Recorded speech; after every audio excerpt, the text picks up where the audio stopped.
How's you all doing? As I read old magazines, and boy, do I got a treat for you. Don't touch that clicker. All right, so no, I usually wear a suit. I am still wearing a suit. It's a track suit. So just pay attention. And we're going to be talking about Henry Kissinger, Robert Maxwell, just covering some old articles that I dug up out of Executive Intelligence Review. And this is just kind of an impromptu thing. It's not going to be too long. But I was listening to Jay Dyer again, and people keep telling him, I don't know if they're inspired by my channel or what's going on, but they're like, Jay, you're here to uh, expand the Russian Empire. And like, obviously, that sounds stupid as hell. If people like are going to go out and try to expose Jay Dyer, you have to like talk about specifics.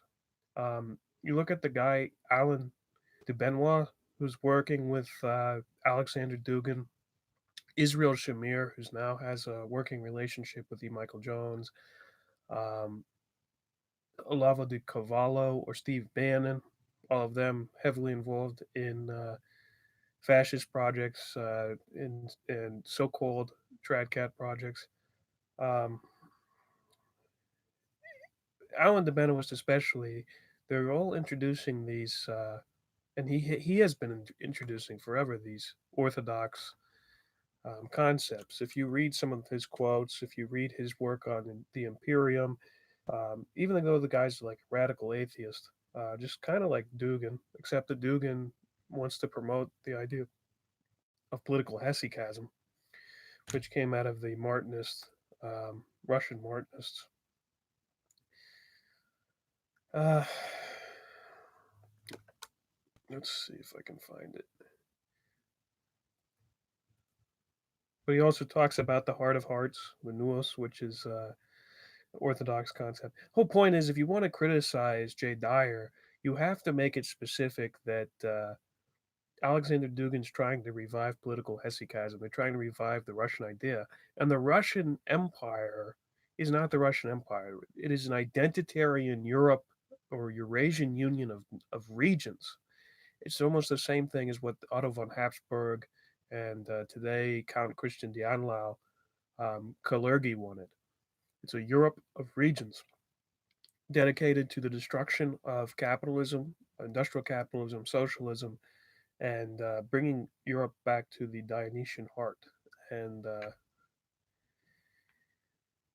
yeah, so if you actually want to criticize Jay and not just be a dumb troll, this is the real aspect of it. And Jay always, um, treats these things with this extreme sarcasm, even though, like Mark Hackard, who runs Soul of the East, which Jay Dyer now owns, is completely all of his major sources are either Father Seraphim Rose, who's derivative of these other sources, these older sources, or these Martinist related Russian Enlightenment era philosophers that created the Russian idea, political hesychasm, sophiology.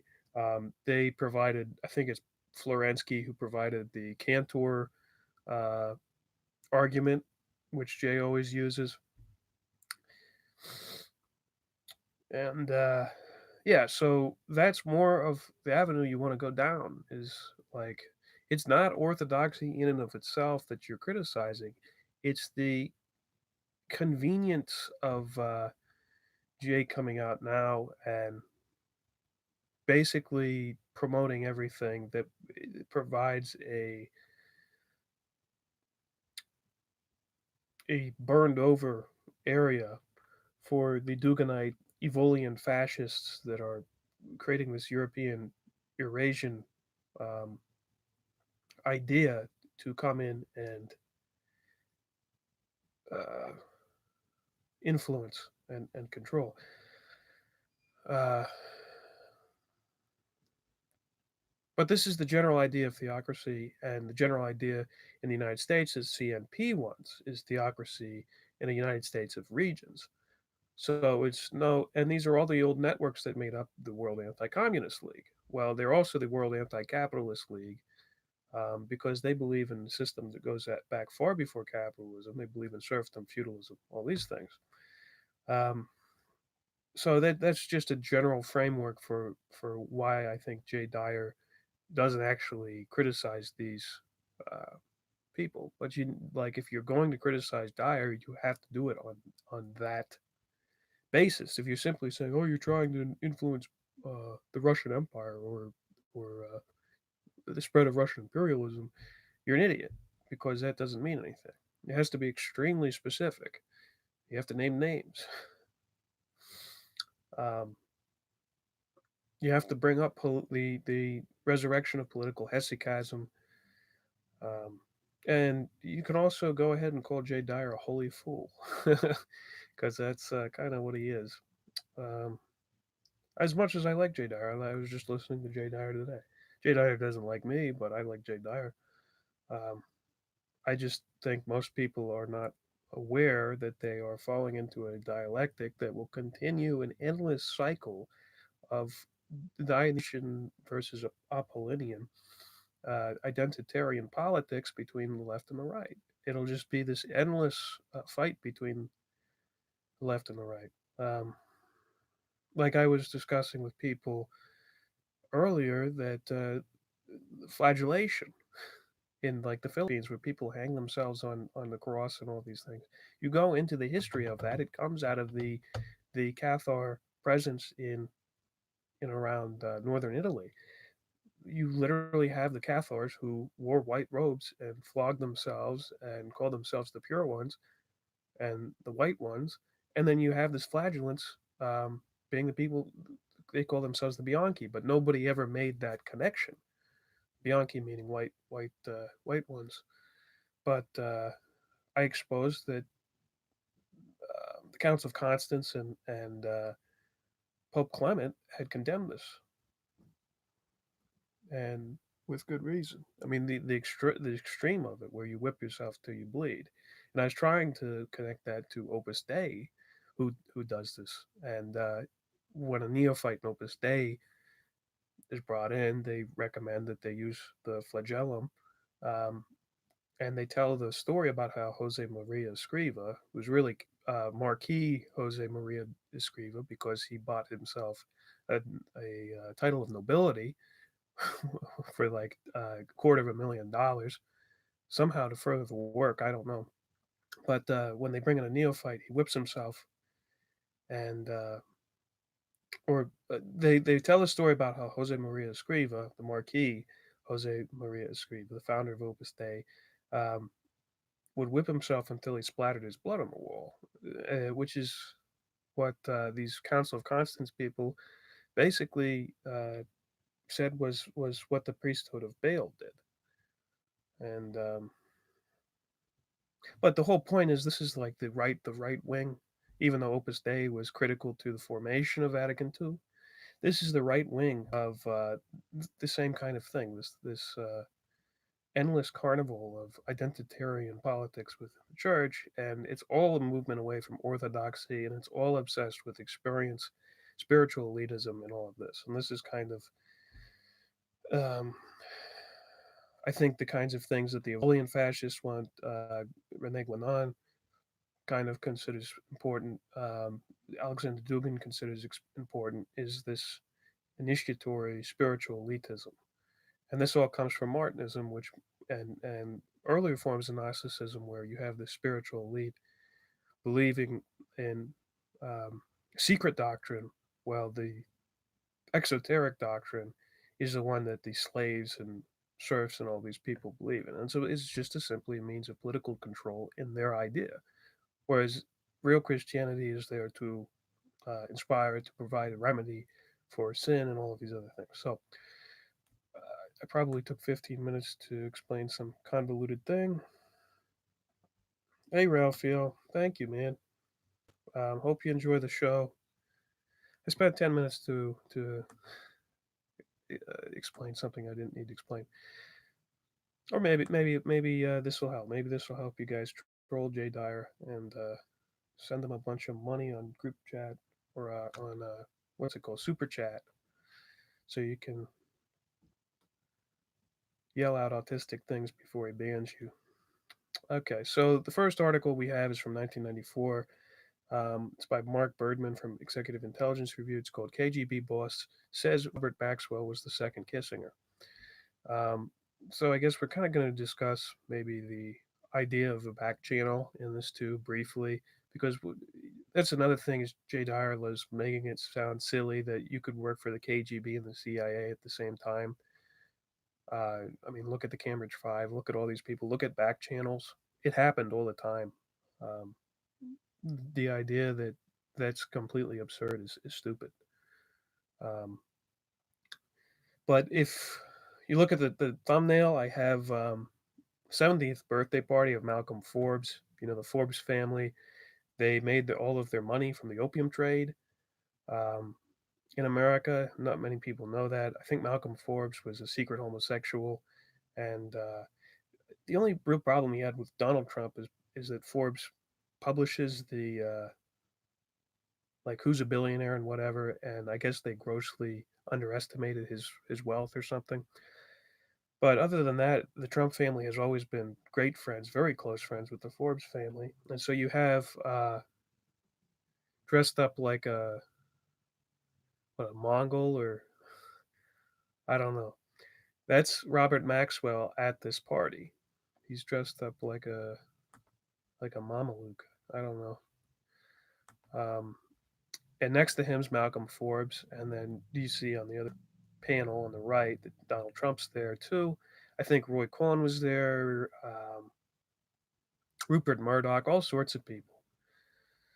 Um, this is basically a gathering of the first families in the Boston area, British intelligence, Zionist intelligence, and these fake right wing figures like Donald Trump, New York City banking interest, and all of that. I just thought that was a good thing to put on the front in case if anybody's trying to link the Maxwells to Trump. I don't think it's that hard, but going on. On the evening of July 28th, Germany's ARD television network broadcast an extraordinary document on the life and death of the late Robert Maxwell, the British publishing magnate and sleazy wheeler and dealer who died under mysterious circumstances. Another guy that supposedly, offed himself mysteriously. His body found floating in the waters off Tenerife in the Canary Islands on November 5th, 1991. The show, Man Overboard, was co produced by the firm Mitteldeutscher Rundfunk, headquartered in Leipzig in eastern Germany. The Austria's Österreicher Rundfunk. It relied primarily on interviews with senior officials of the former Soviet KGB and GRU services who helped build the case that the circumstances of Maxwell's death must have been intimately linked to efforts to cover up sensitive Soviet Communist Party capital flight and capital transfer to the West in the last days of the USSR. The most revealing characterization of the nature of the Maxwell beast was provided by Stanislav Sorokin, identified as a KGB colonel responsible for special tasks who had used the Soviet copyright organization VAAP as a cover for his activities. Sorokin stated, I would say that he was used by higher ups just as the Americans used Kissinger as a messenger or an ambassador. So Kissinger um, was basically a triple agent. Um, Maybe of a quadruple agent because um, oftentimes sold out the country for Zionist interests, but he constantly pledged his allegiance whenever he was at Chatham House, which is the major policy think tank of the Royal Institute of International Affairs. Um, Constantly pledged it to the British ideas and to the Crown, I believe. James Jesus Angleton, the Catholic CIA agent, I think from the Georgetown set, accused Kissinger as being a KGB agent. So it's not just this article doing that. Going on, Sorokin stated, I would say they used by higher ups just as Americans used Kissinger as a messenger and ambassador. Maxwell left England and brought with him a message from Thatcher, an unofficial one. He left Gorbachev to go to America and tried to bring him with a message from Gorbachev. A former press spokesman of Maxwell's at the Mirror Chain of Papers, Roy Cole, told the filmmakers there is no doubt that Mr. Maxwell saw himself as a type of new version of Kissinger and certainly played the role of an international Mr. Fix It. Sorokin's comparison to Kissinger appeals on the broadcast immediately after a segment showing Maxwell's prominent role in the last minute's effort to stop German reunification. Um, Remember that Edgar Bronfman, who got a medal, communist medal, who's also part of the Knights of Malta networks, was awarded a communist medal for trying to save the Eastern German state. But he's also part of the mega group that is around the Maxwells. Last minute efforts to stop German reunification. He is portrayed at the press conference in the late 1980s announcing the release of the laudatory English language biography of East German dictator Erich Honecker. Maxwell is shown praising the colossal achievements of the communist East Germany and exchanging kisses with Honecker. In October 1989, he is telling German journalists that German unification is out of the question. This was only 1 month before the collapse of the Berlin Wall. This places Maxwell's efforts in tandem with those of British Prime Minister Margaret Thatcher, who was frantically trying to prevent German reunification. Stanislav Sorokin was one of the several top-level former Soviet intelligence and political insiders who freely commented on Maxwell during the broadcast. For their own reasons, the Russians are evidently intent on provoking an international discussion of an investigation into the mysteries of the capital flight operations out of the USSR in the late 1980s and early 1990s. At the same time, you have things like the PayMat organization and the right wing of people that are promoting extreme traditional orthodoxy that are within the Soviets, and they're around a certain faction, I think, with Gorbachev, if I remember correctly. Former Soviet KGB chief Vladimir Kryuchkov, a partner of Maxwell in numerous underhand adventures, who went to jail for his role in the failed August 1991 putsch against Gorbachev, suggested in concluding members of the broadcast that the English-American secret services who are experienced enough could, if they wanted to, find the truth. That is, if they wanted to, I could consider it possible that more things will still come to the surface. Such a possibility should cause particular discomfort in places like Minnesota, where Maxwell was active in his later days. He joined Mikhail Gorbachev, for whom he served as a special advisor in trips there, to establish a Gorbachev Maxwell Institute. What that, in fact, was that, in fact, a cover for money laundering operations and capital flight operations out of the Soviet Union.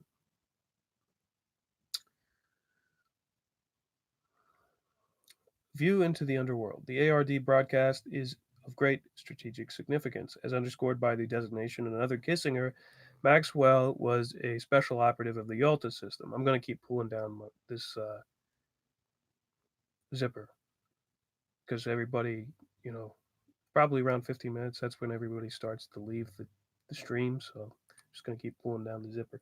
Operation of Yalta system working in the interface of the government's intelligence services and an enterprise of several nations, including Great Britain, Israel, the Soviet Union, and the United States, and various countries of the East Bloc. The show characterizes him as a man of many faces who was working with several different parties at the same time and who liked giving each other the feeling that he was their man. Another of his partners in the Soviet escapades, Prime Minister Valentin Pavlov, who also went to jail for his role in the failed August 1991 coup, suggests in the concluding moments of the broadcast that Maxwell's death was probably arranged by more than one side and the old Cold War arrangements. As I said, back channels. That's where two seemingly conflicting agencies, or at least wings of different agencies, work together um, to cover up things that might be mutually embarrassing or what have you. Maxwell indeed would best be seen as one of the central figures in the underworld that flourished in different parts of the world. The environment nurtured by George Bush and his friends in the intelligence services among the junk bond and asset stripping culture of the 1980s. Other names in this sordid complex would include Kissinger, Armand Hammer, who set up the Armand Hammer Soviet Trust. That's the major influx of both Soviet influence into Israel and Israeli influence into Russia. is Armand Hammer, and it's his son, I believe, that was in that gay movie uh, with the young kid and the older guy. I don't know what the hell it's called. Call Me by Your Name. Um, so take that for what you will. I think his name's Army Hammer. And Sir Jimmy Goldsmith. In fact, Maxwell, Goldsmith, and Hammer shared a common lawyer in France, Samuel Pizar. The 1980s was the decade of the notorious Iran Contra arms for drugs arrangement. It was also the decade that saw the deaths of numerous important figures, including Swedish Prime Minister Olof Palme, Schleswig Holstein Governor Uwe Barschel, and Deutsche Bank's chairman of the board, Alfred Herrhausen. Interesting thing, I think Lyndon LaRouche's son, Daniel LaRouche, works for Deutsche Bank, was a higher up in Deutsche Bank. And so you often see the LaRouche movement leaning towards Deutsche Bank and protecting Deutsche Bank. These were removed in order to protect the Iran-Contra and/or Yalta relationships. So these individuals were killed to protect certain policies that were around the Iran-Contra circles, the P2 Lodge, Club of Rome, um, World Anti-Communist League that kind of binds everything together. It is to be hoped that in the post-Bush era and with the Clinton administration having a different strategic political perspective, the sordid truth of that decade will come to the light. The ARD broadcast should be of great help in that respect. I think recently they pictured Bill Clinton and Ghisaline Maxwell on Lolita Express together. Kind of makes this a funny article. In Moscow, they are convinced it was murder. So that's a subheading. The July 28th show begins with the footage about Maxwell's death. The official verdict was death by heart attack. Those Britons interviewed by filmmaker Christina Wilkening and Sylvia Kaufeld refused to endorse the hypothesis that Maxwell was murdered, the theory that he's died by accident or suicide. Maxwell didn't kill himself. Hashtag. Still predominates in London, they stress. By contrast, both KGB Colonel Stanislav Sorokin and GRU Colonel Yevgeny Solyuyov, who also used the VAAP copyright agency as a cover, immediately excluded the possibility of suicide. Sorokin affirms, I think that was probably a so called murder or on order. It was all professionally done and was covered up as a suicide. In Moscow, Wokening and Caulfield say they are convinced it was a murder. Overall, the KGB offices show a willingness to provide the authors with exclusive information. For example, they provide numerous leads about Maxwell's ties to Israel. By contrast, leading Israelis refused to interview by authors. Former Prime Minister Yitzhak Shamir suddenly canceled an interview the day before it was to have taken place.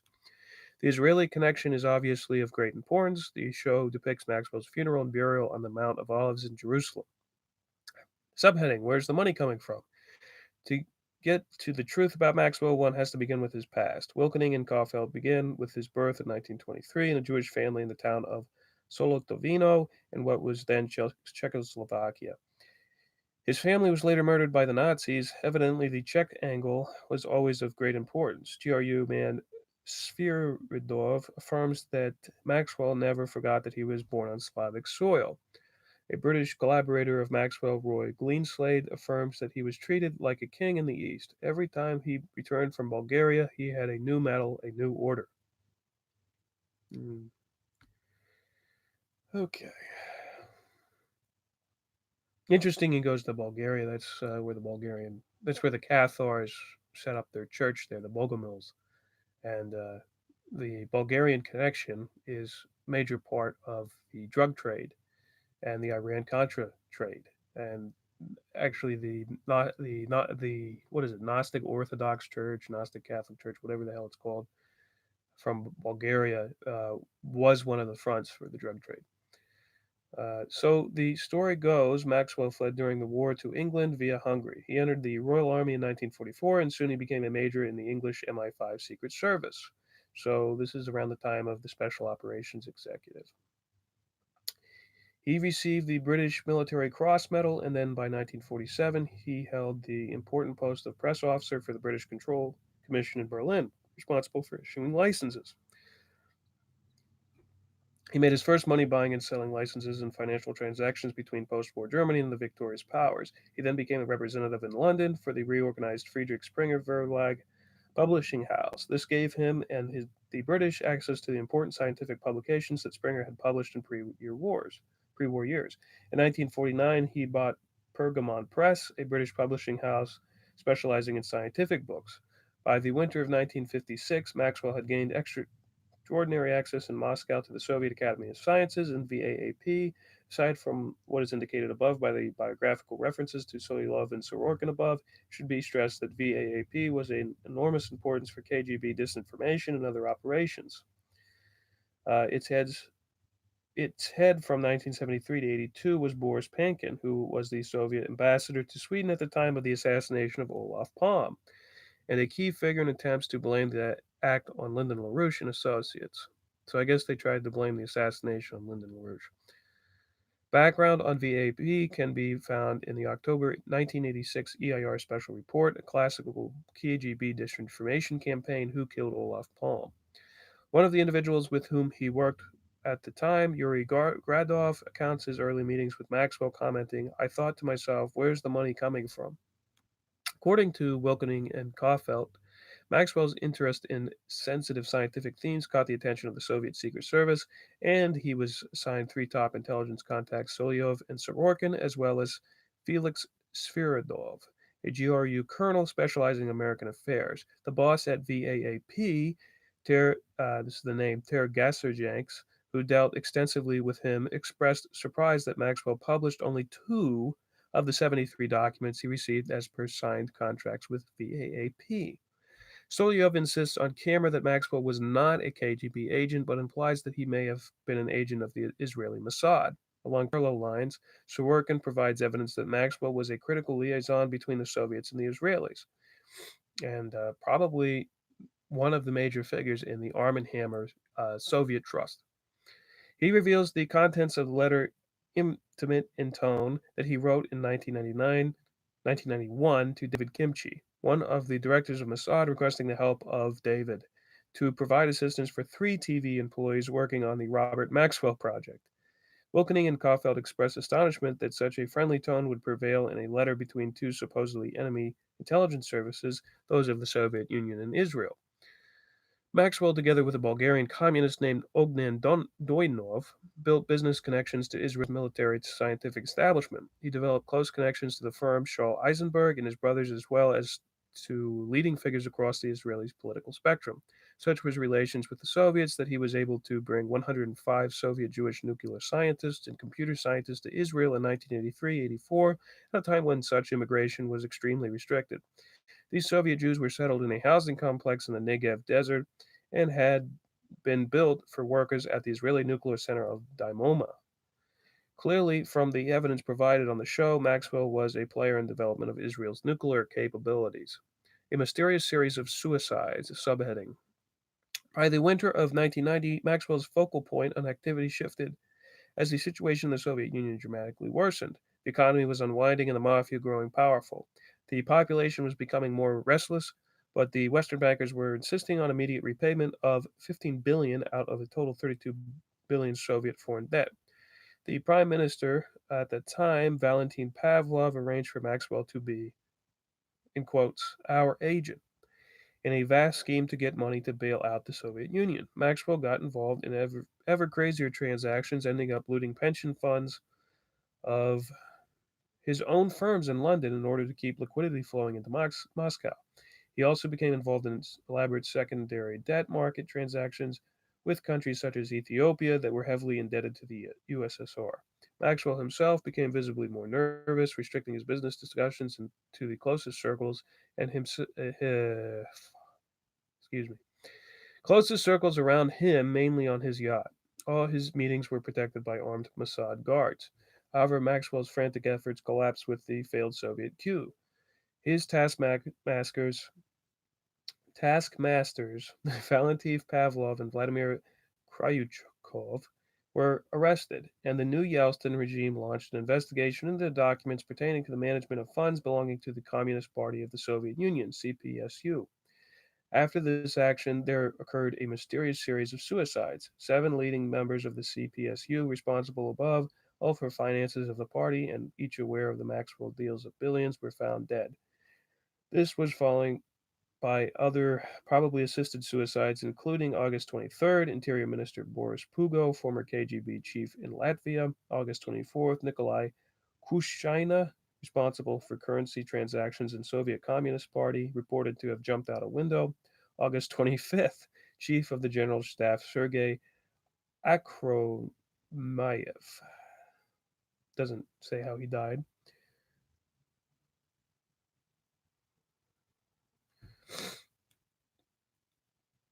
So, interesting. If Epstein was lower on the ring of the mega group, or like the Soviet Trust or something like that, um, we see that there's a lot of mysterious suicides around the Maxwells.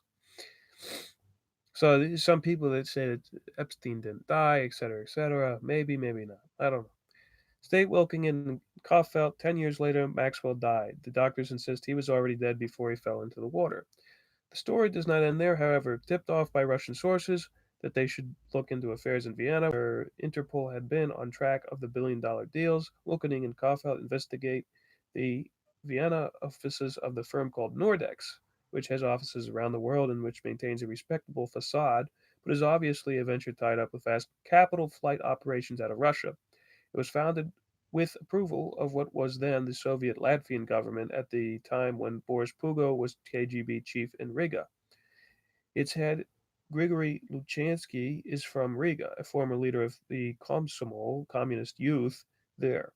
And capping it all off, the filmmakers managed to film Robert Maxwell's sons, Ian and Kevin, together with their father's Bulgarian business partner, Doinov, at a meeting in Vienna with Luchansky and others in recent weeks, indicating that the deals are continuing to this present day, and that is in 1994. As the filmmakers note in conclusion, the legal suit against Ian and Kevin Maxwell for malfeasances pertaining to the Maxwell fortune begins this autumn in London. Wilkening and Caulfield say that the likelihood of the truth coming out is, however, only slight. Their concluding words: if Maxwell didn't fall into the water, then profis, professionals, were at work, who operate somewhere in the gray zone between secret services and the mafia. And for the large sums of money they get, they do a good job. So, that is the article featured on the thumbnail. Um, Here's another one. It goes into some things about the Inslaw case, Osama bin Laden, the British connection ignored. It's a subheading on here, and that's kind of the whole idea with Jeffrey Epstein is that the British connection is always ignored. Um, and I also have something about Henry Kissinger's Soviet agent of influence. We might go on to that. Yeah, let's do that one. And then I'll go to bed. So, where the hell did it go? Who's freaking haxering me here? Ah, shoot. Did I just freaking close my thing? There we go.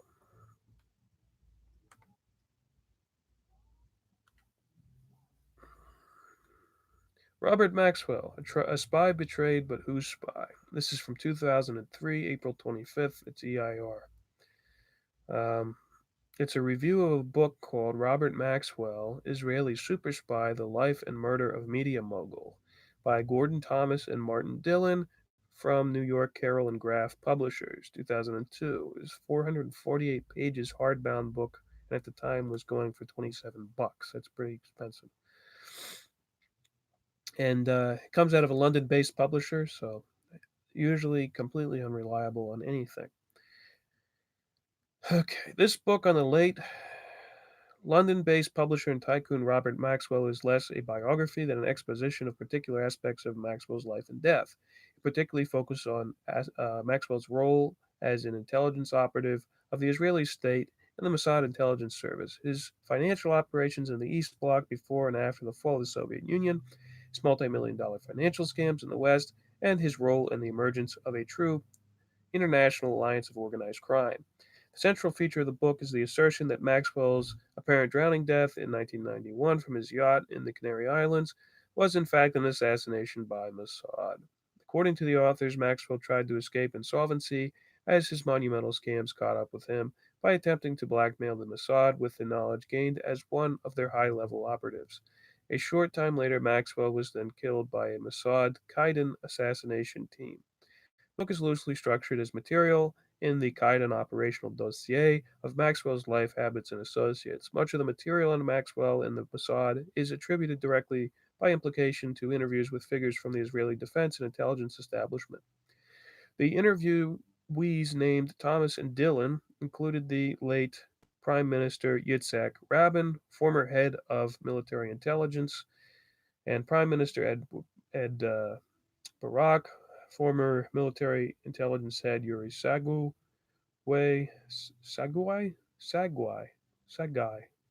former Mossad directors General Meir Amit and Izer Harel, former Mossad assistant director David Kimchi, former Mossad director of operations Rafi Eitan, former Mossad field officers Yuval Aviv and Eli Cohen, and Ephraim of the Kedon unit that killed Maxwell. So that's the code name Ephraim. Mossad renegades Ari Ben Menashe and Victor Ostrovsky are major sources as well, who appear to have confirmed from their own sources still in the Mossad the allegation that a right wing cabal in Mossad killed Maxwell. Now, I want to give my editorial here. Remember, around this time, you had Lord Conrad Black and the British intelligence, who were originally the Hollinger International, which was the third largest media empire in the world, that was eating up tons of local newspapers, all the Sun newspapers, um, were directly involved with these networks. And remember that Conrad Black and Jeff Epstein were at, I think Jeff Epstein was sitting with Trump's wife at the table at Conrad Black's shareholders meeting that landed him in big trouble. But remember, that is the right wing Zionist Catholic faction that was right alongside Mossad at the same time. Hollinger Corporation was headquartered out of the Argus Corporation building in Canada, which was the source for British special operations executives during the war. Argus Corporation was there to avoid certain um, trade agreements that Canada had with the U.S. and to smuggle weapons from Canada to England as a part of espionage. So, there's always this link between Mossad and the British, and it creates a nice little triangulation. Uh, so the assertion that Maxwell was an Israeli asset is not a new one. Seymour Hersh asserted this in his 1991 book on Israel's nuclear armaments. The Sampson option that Maxwell had acted as a Mossad agent in his media campaign of vilification against Mordecai Vanunu, the Israeli physicist who had revealed that Israel had the bomb. What is new, so far as I can tell, are rather impressionistic descriptions of his 1984 recruitment to gather intelligence on the post Brezhnev Soviet Union, and a more detailed recounting of Israeli involvement in the Inslaw case in the United States. The Inslaw case, it's a subheading. Inslaw was a small software firm owned by a former U.S. National Security employee which developed case tracking software called Promise, Prosecutors Management Information System. So everybody knows the Inslaw case already, but let's keep going. Which it licensed to the U.S. Justice Department for use in complex prosecutions. Presumably, the software was designed to allow DOJ prosecutors to keep track of the complicated mess of trial information. The DOJ violated the licensing agreement with Inslaw and provided copies of the promised software to various other agencies of the United States and its perceived allies. According to Thomas and Dillon's book, pirate copies of Promise were soon being marketed all over the world by one or more companies owned by Maxwell, by a firm owned by the Reagan Meese associate Earl Britton, and by the CIA. One of the key persons provoking introductions for Maxwell's marketing The software to the U.S. agencies included Sandia Lab. The book states was former Senator John Tower, the Texas Republican, who joined Maxwell's payroll in 1984 during his last year in the U.S. Senate. The book asserts that it was through Maxwell and his agent Tower that the Israelis persuaded President Reagan in summer 1985 to begin providing arms to the Iranians. And his assertion, which is, if true, moves the Tower Commission investigation of Iran Contra out of the character of cover up and into the realm of historical joke. So, there's one of those things again, like Kissinger on the 9/11 Commission, or Arlen Specter on the JFK Commission. The primary attraction of the software was not its use for litigation, but the fact that Promise could integrate innumerable databases for accessing and organizing intelligence data. According to Thomas and Dillon, in Holland, Intel used it to track the activities of the Russian mafia as it shipped arms and drugs through Schiphol Airport. In Germany, the BND, the nation's equivalent to the CIA, used the software to follow the trial of nuclear materials out of the Soviet Union and into the Middle East. In France, the security services used Promise to track terrorists in and out of North Africa. In Spain, the software was used to keep tabs on the Basque terrorist movement. In Britain, MI6 used it to watch the movements of scores of Middle East groups who had set up their base in London. In Northern Ireland, it became a weapon for the security services tracking the IRA as its members came and went across the border with the Irish Republic. In Scotland, it formed a database for what became the long running investigation into the terrorist destruction plan of the Pan Am 103. In Hong Kong, Britain's MI6 used the program to track the triads and agents from the People's Republic. In Japan, Promise was used to indict the links between the Japanese underworld and its counterparts in North Korea and mainland China. The software allowed Sweden to maintain a watch over foreign diplomats in the country, especially those from Eastern Europe who might be using their political immunity to set up arms trafficking networks.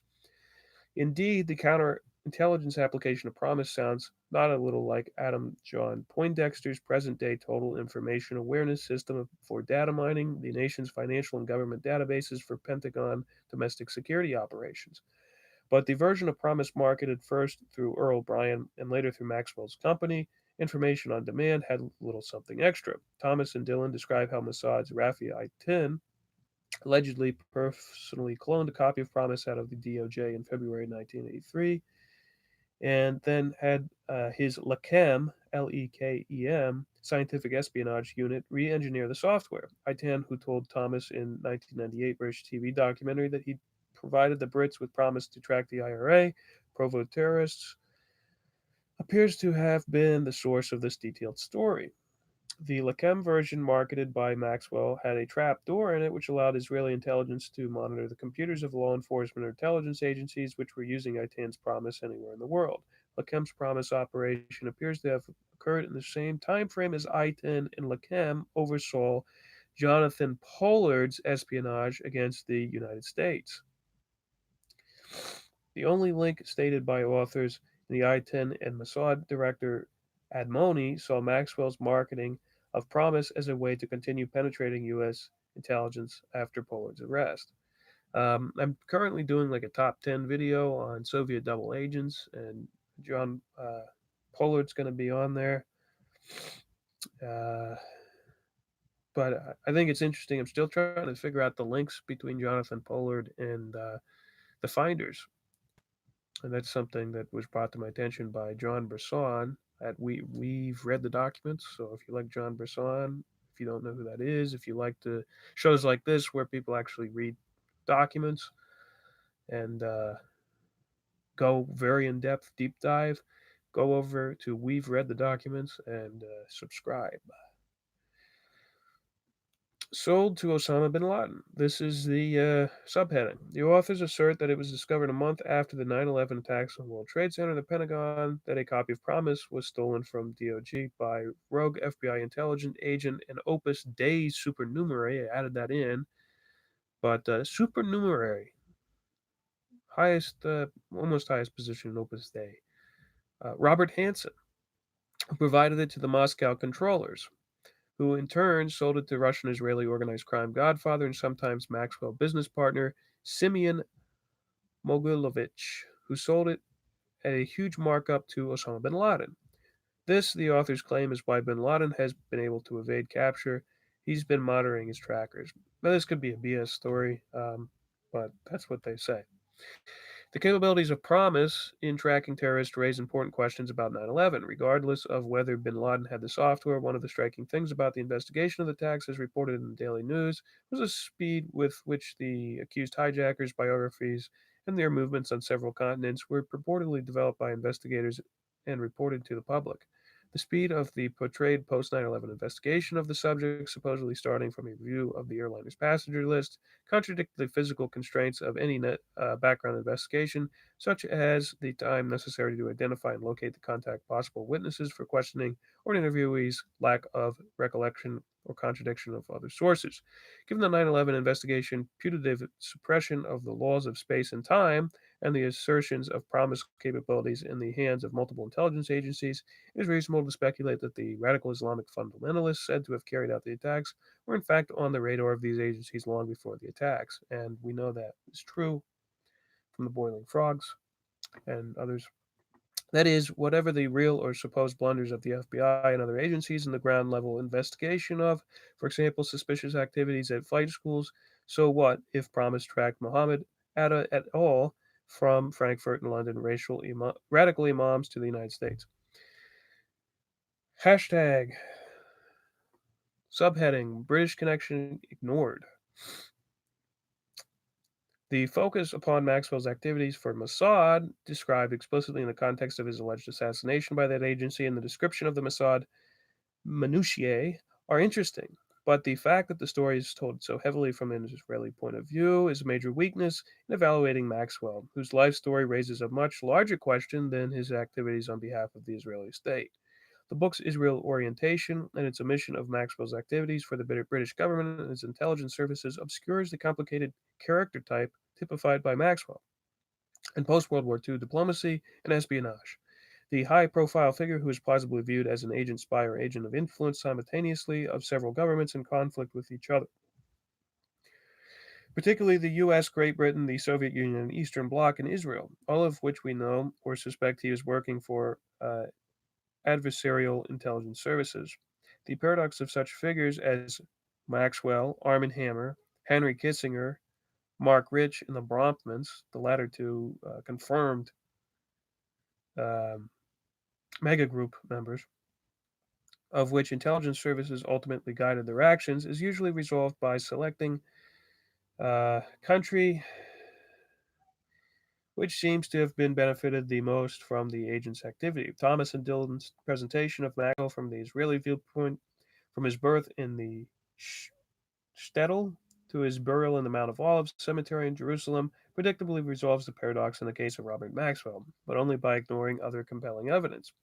For example, although the book's exposition of Maxwell's biography is sketchy for the period prior to the mid 1980s, his family's background is the rural Jewish ghetto of Czechoslovakia and his own childhood there, born in 1923 as Abraham Ludwig, are described in quite some detail. The key factor in Maxwell's life, as the book paints the story, is his identity as a Jew. This is probably true as far as it goes. As other sources make clear, there's little doubt that Maxwell was, despite his public reputation, a willing tool of the communist bloc and an ardent right wing Zionist. In her 1994 memoirs, which appeared to repeat the official biography of her husband, Maxwell's widow Elizabeth related that the Maxwell's mother was an active member of the Czech Social Democratic Party and later of the Zionist movement. The young Ludwig Maxwell was a member of the Jabotinskyite Vitor Youth Organization, that is Ziv Jabotinsky, the Zionist fascist movement, and later of an underground Zionist movement while a student in Bratislava. More importantly, in 1990, the German Jewish magazine Simit reported that Maxwell, despite his image as a Labor Party supporter, the Bronfmans and Henry Kissinger were taking over the Israeli media to strengthen the right wing around Yitzhak Shamir and Ariel Sharon. And this is also hand in hand with Lord Conrad Black with the Jerusalem Post. A year before, when Maxwell had attempted to buy the Jerusalem Post, that paper's staff expressed trepidation in light of Maxwell's earlier crackdown at Ma'ari, of which he purchased 33% in 1988, when it published a report that the Israeli intelligence had criticized Prime Minister Shamir for not talking with the Palestinian Liberation Organization.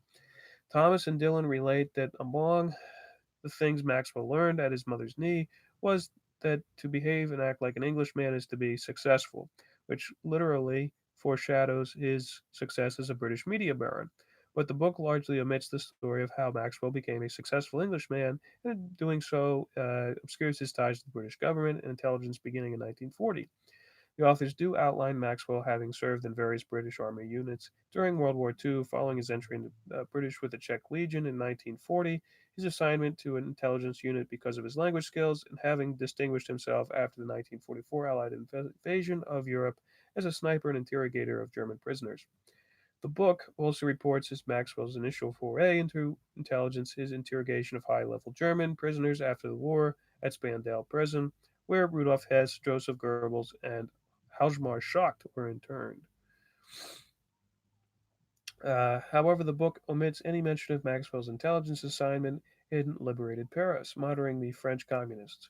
More importantly, it is absolutely silent about his role in post war occupation of Germany. It was reported in 1994 German documentary that Maxwell was the press officer of British Control Commission responsible for overseeing German language press in Berlin and issuing licenses. Mrs. Maxwell said it was in her memoirs that his post was to censor to the newly revived Berlin press as an officer of the Public Relations and Information Services Control, and that there he made many contacts in the publishing world. Utilizing those contacts, Maxwell in January 1947 started a company called European Periodicals Publicity and Advertising Company, that is EPPAC, aimed at reviving exports of German scientific, technical, and medical publications. In late 1947, he contracted with Germany's Springer Verlag publishing house for the exclusively worldwide sales and distribution rights of all their books and uh, journals. So we already read some of this, but I think it goes into more MI6 stuff. Uh, EPAC had already begun delivering to customers and libraries via Her Majesty's Stationery Office at the time when EPCOM, the official enemy publication committee set up by Churchill in 1945, expressly to import the huge cache of German classified scientific information, had still not even managed to fix an appropriate exchange rate. A firm set up in 1949 by Maxwell and Springer Verlag, Lang Maxwell and Springer, took over the expanded EPPAC's import export operations during the early 1950s. One should consider in examining the stage of Maxwell's career that intelligence work often is less the obtaining of secret nuggets of information than reliably establishing what various nations' key thinkers have in mind. 1949, Maxwell purchased Butterworth Springer, a German scientific books publishing joint venture of Springer Verlag and British publisher Butterworth and Company, which he later named Pergamon Press. As reported in earlier biographies of Maxwell, Butterworth Springer had its origins in a 1946 suggestion to Butterworth by British government that it enter into the field of scientific publishing. One of the key figures in formation of this joint venture company and its later sale to Maxwell was British MI6 official Count Frederick Vandal Heuvel, who Thomas and Dillon report tried unsuccessfully in a post war Berlin to recruit Maxwell as a part time MI6 agent. Pergamon, under Maxwell, became a leading scientific publisher. According to British intelligence sources, the British Secret Intelligence Service, SIS, underwrote Pergamon to gain access to Soviet and Eastern Bloc scientific biographies in their papers. Mrs. Maxwell related that her husband, partner in Pergamon, Paul Rosbaud, had served as a British spy inside the Nazi science establishment, and it was he who cleared Bob in the world of the SIS, Special Operations Executive, and XU, Resistance Intelligence Organization, allowing him to cooperate at the height of control the Cold War with scientists involved at top secret work on both sides of the Atlantic and behind the Iron Curtain. So the Israeli spy Maxwell seems, despite his lifelong Zionist emotional attachment to Eretz Israel, to have been also a long-term British agent in activity which continued up through his adventures in the post-Soviet and Eastern Europe. How could he have been really and truly both? That paradox is posed by the new revelations about Maxwell and by the Mossad by Thomas and Dillon, but remains unanswered. I cannot help but wonder about this high profile in this book of members of the Israeli establishment. what their purpose was in contributing to this book. Books about the Mossad are always raise the question: how much is expose? How much shriek? Here's a German word. Write this down. Schreckli, Schrecklichkeit, a demonstration of ruthlessness. It is said that even in radical Jewish politics, there was a long held taboo against killing another Jew, and this taboo was broken when Israeli right killed Prime Minister Rabin in 1995. It is well known that Sharon and Israeli right have financed the zombie killers of ordinary Israeli citizens to undermine Yasser Arafat and Palestinian Authority. If this book is correct, the same forces also killed one of their own, Robert Maxwell. One can only hope that elements of the Israeli elite have decided that the murders of Maxwell and Rabin for reasons of state were unconscionable, and that those murders, along with a host of bad Israeli military and intelligence policies to similar effect, have to be rethought and superseded. As the Israeli Defense Forces general, Rabin rethought Israel relations with the Palestinians for Israel to survive. Hmm.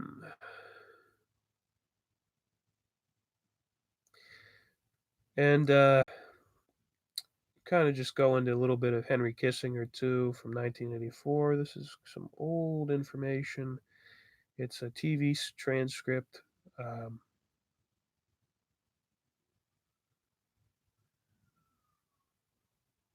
and I don't really know everything that's in here, but I don't know if I want to do this one. Hmm.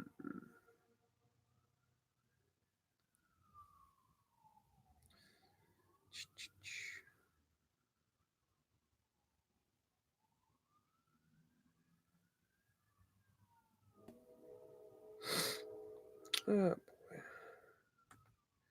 see, like I could read something about Hollinger International because it says news empire's propaganda machine, and it has some links. I don't know, man. How long is this video so far?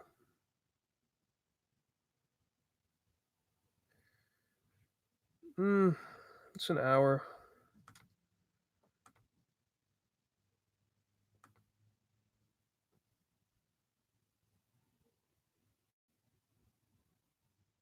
I'd have to look through all this stuff. We'll just read this TV transcript because I'm interested to see what Lyndon LaRouche has to say. He's a silly guy.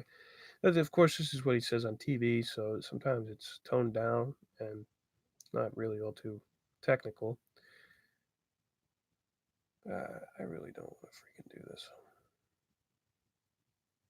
Does he even mention Maxwell in here? No. Mm,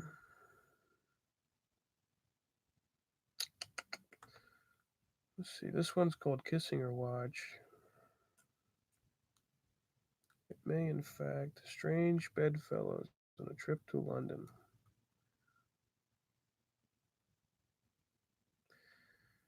Okay, yeah, this one's really short. And it actually links Maxwell with the Moonies, the Mooney Cult, which is also linked to Opus Dei. They kind of have the same structure. In Latin America, they help each other out. I think Opus Dei helped the Moonies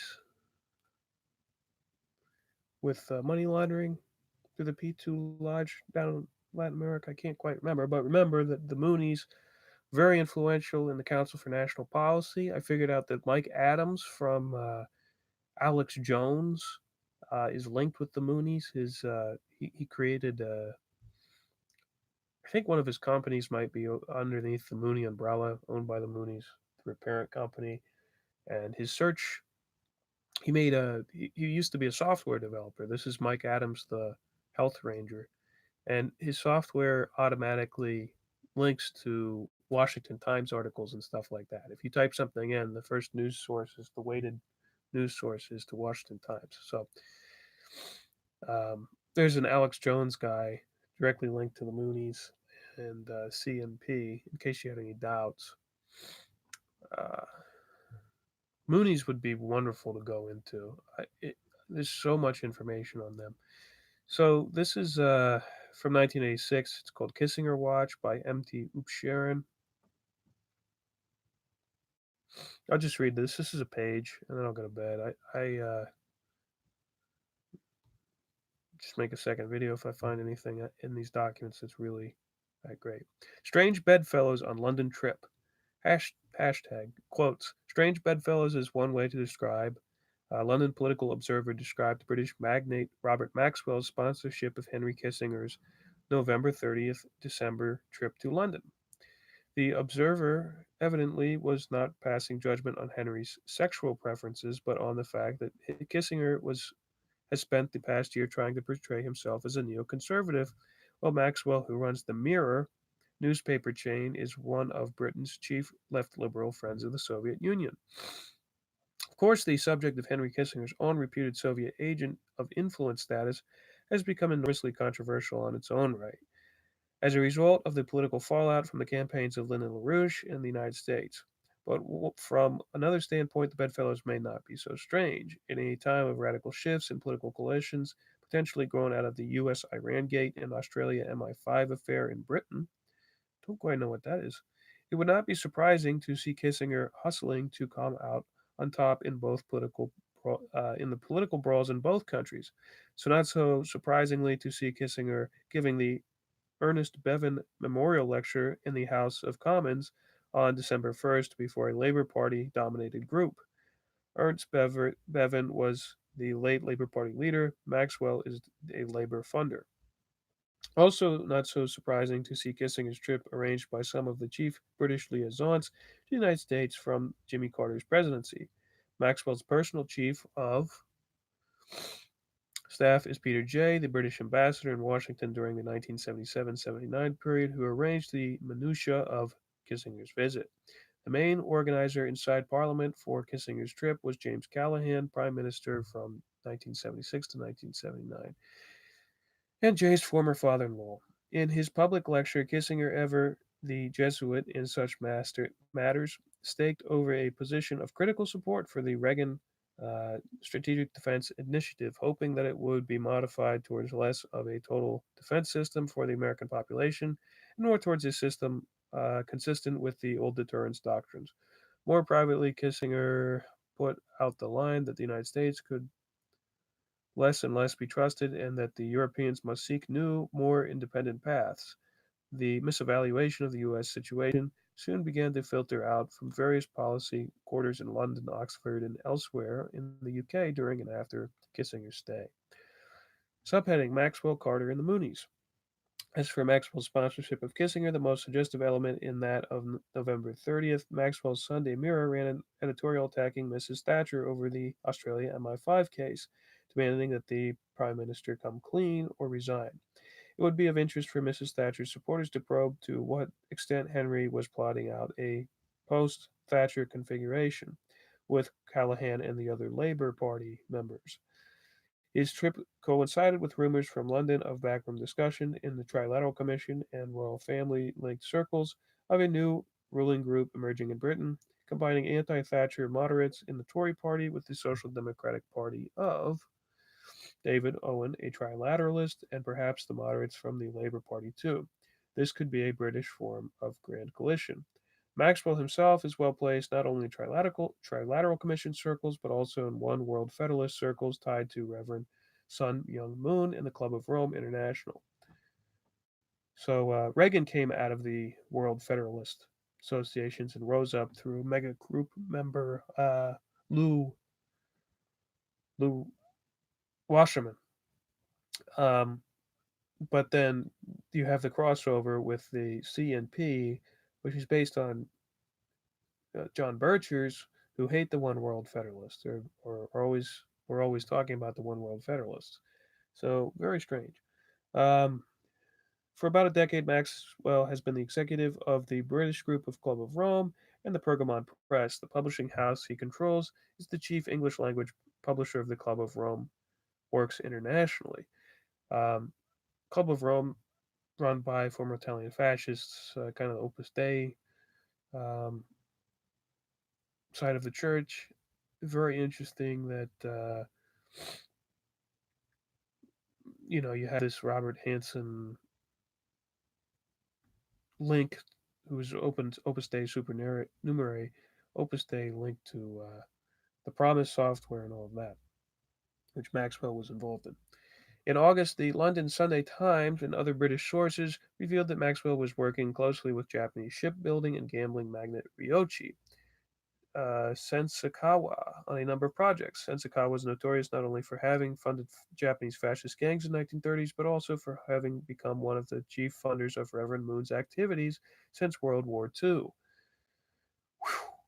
Phew. There we go. Maxwell co-founded with Mooney backer Sasakawa a new entity called the Great Britain Sasakawa Foundation, supposedly to advance Japanese-British cultural relations. Its headquarters is in the Mirror Chain building, and it may be reached by phone via the Mirror's switchboard. Its board of directors includes trilateralist David Owen, Lon Ho Corporation Chairman Sir Edward Duncan, and Angus Ogilvy, the husband of Princess Alexandra. And I believe the Ogilvy family, Angus Ogilvy, might have been in White's Lodge with. I got to check that.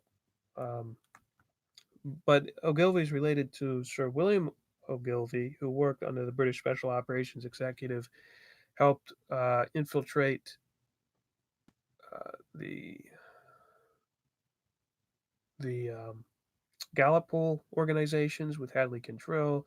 Was very involved in propagandizing Americans into a British stance, and it was also involved in introducing the narcissism principle into advertising. So, um, very important guy that's overlooked.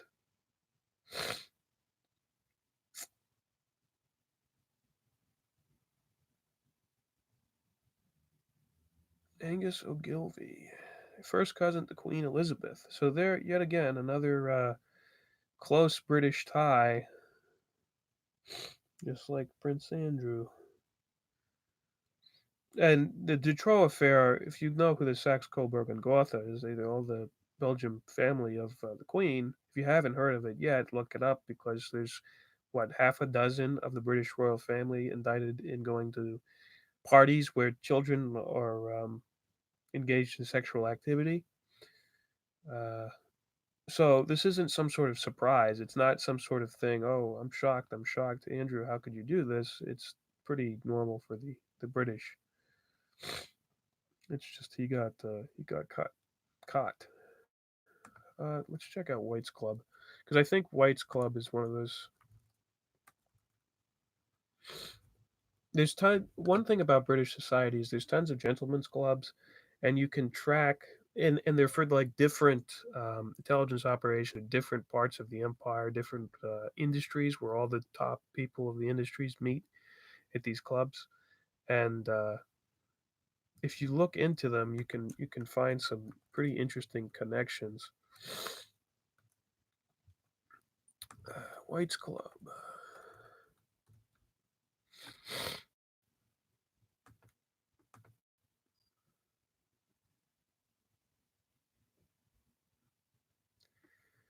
David Ogilvy, not William Ogilvy. I was thinking William Stevenson, Sir William Stevenson, who ran the SOE.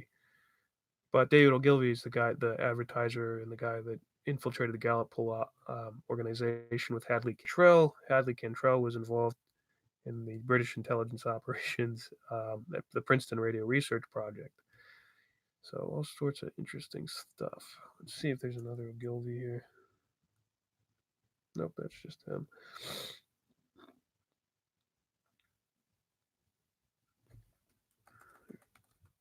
Is Andrew in here? No. Anyway, finish up the article.